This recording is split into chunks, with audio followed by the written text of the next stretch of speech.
কুফরির বজরংবলির মন্দিরে এসে তো মনটা সত্যি খুব ভালো হয়ে গেল। আর চারিপাশের সৌন্দর্যটা সত্যি ভাষায় প্রকাশ করার মতো নয়। ঘুরতে ঘুরতে খুব খিদেও পেয়ে গেছিল, তাই ওরা খেলো দুজনে পাহাড়ি ম্যাগি আর আমি খেয়েছিলাম ছোলে কুলচা। ফেরার পথে দেখা হলো এই ছোট্ট খুদেগুলোর সাথে। দেখো তিনজনে মিলে কি সুন্দর মজা করে খেলছে। কুফরি থেকে বেরিয়ে এখন আমরা সোজা যাচ্ছি সিমলার যে রিজ রয়েছে সেখানে। জায়গাটা তো অসম্ভব সুন্দর, আমি আগেও গেছি, তাই এখন আর দেরি না করে চলে যাচ্ছি আমরা রিজে। আর সিমলার রিজ বা ম্যাল রোড যাই বলো না কেন, জায়গাটা কিন্তু এতটাই সুন্দর যে এখানে এই টাইমে প্রচুর লোকের সমাগম হয়।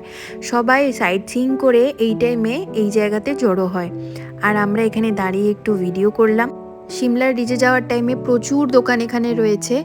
এখানে যেমন ডেকোরেটিভ আইটেমস রয়েছে, উডেন অনেক কিছু পাওয়া যাচ্ছিল। আর শীতের জামা কাপড় বা জ্যাকেট, সোয়েটার, টুপি যা বলো না কেন এখানে সব রকম কালেকশন এদের কাছে ছিল। হ্যাঁ, ট্যুরিস্ট প্লেস, তাই প্রাইসটা একটু হাই আমার মনে হচ্ছিল।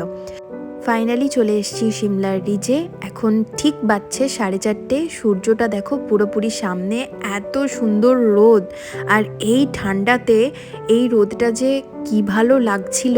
এখানে আসলেই এই যে চারিদিকের যে মনোরম পরিবেশটা থাকে, সবাই এখানে হইচই করছে, ফটো তুলছে, বেশ ভালো লাগে। আমরাও এখানে দাঁড়িয়ে অনেকক্ষণ কাটালাম। এরপর একটু নিচের দিকে যাব যেখানে মার্কেটগুলো রয়েছে। তার আগে তোমাদেরকে চারিদিকটা একটু ঘুরিয়ে দেখাই। ভিডিওটা কেমন লাগলো অবশ্যই জানিও। দেখা হচ্ছে নেক্সট মিনি ব্লগে। টাটা।